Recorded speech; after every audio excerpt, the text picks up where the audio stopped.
Hey, so welcome back in. I was expecting you today. Yeah, man. Good seeing you again. Grab a seat here. Thank you. How'd your day go? Yeah, it was pretty good. Pretty good.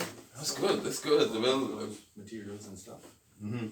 based on your phone call, I realized you had something for us to deal with today, and I guess you were trouble over something, and then you mentioned to me about the salvation thing and what it's all about. So today I thought to invite you down and we can see how best we can deal with this, and I can give you a clearer picture of what it means to be saved and so forth. You ready for this? Yeah. All right, good. Come up a little closer because I have some diagrams I'd like to show you. Okay, no problem. There you go. And today we want to talk about the biblical picture of man. I have a number of diagrams I'd like to share with you so you can better explain and you can better understand what we're dealing with today. First of all, the first thing we're seeing is the biblical picture. And you notice there are three circles there. Yes. And we already agreed that God is triune, meaning he's three parts, Holy Spirit, Jesus, and so we know that. And man takes basically the same format. He has a body, he has a soul, and there's a spirit in there. The body pretty much is the part that, the dwelling part of it, you can say. You can call it the earth suit if you want it. You remember back in the olden days, we had the tire, and the tire had a tube, had air in it, Yep. and had the tire itself, and we will call all of that the tire. Yes. But that's the same basic thing here. And then you have the soul that is going on, which is our personal composing of our mind and these other things that goes with it, and then the spirit, and so on and so forth. So far, so good? You follow me? Yeah. Okay, great. Everything's And nice. this is the thing. Nice diagram. Yes, you know, and I kind of like it. It's kind of simple there. So how do you mainly see yourself? You see yourself in this format?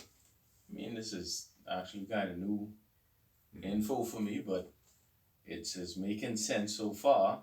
Uh-huh. I guess, when I think back to all I learned so far with church and what's not, they always say, Mhm. every man has a soul and everyone has a spirit that's going to, still be here when you finally die. So Right. it's making sense. Well, at the bottom there, you're saying that man is essentially, and that's full in the blank there, man is essentially a spirit who has a soul that lives inside the body.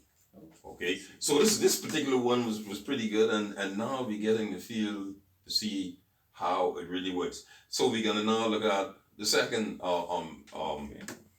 diagram. Okay, we talked about the second slide, and this one talks about pre-salvation. For a person to actually be saved, there's some things they really need to know. And one of the things about the pre-salvation talks about these basic problems of birth.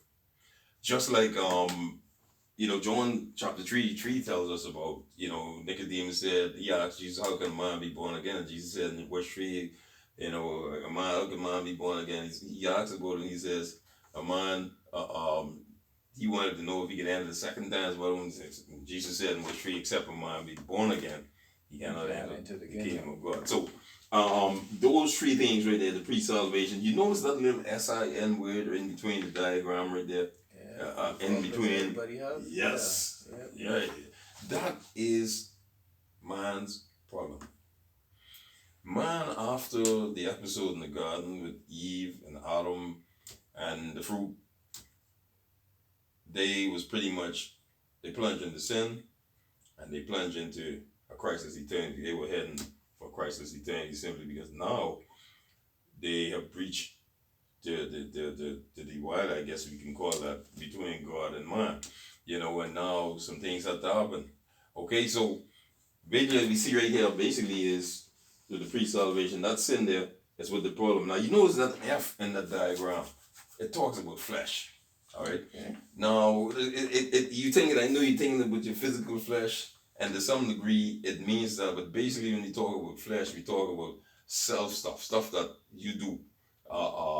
Instead of, for instance, when God has created us, he created us with three basic needs. He's given us the need for love. He's given us love, acceptance, and work. So with these things now, we are now seeing along with this flesh thing here. All right. So I looking forward that God created us like a three-pronged socket in some instances, and as you can see on that right there, we need the power of God to plug into order to get the stuff done. The unsaved man has not and doesn't know. All right, God can meet his or her need at this time. However, we suspect that through the death of Jesus Christ on the cross, we can now meet that connection. So far, so good. Yeah, just was kind of thinking about examples, I guess, of the flesh. What would you say? You'd say like Flesh. selfishness? Yeah, selfishness, anger, stuff connected to emotions, like something like that. Okay. Now, there's something interesting about this whole concept here. There are three problems.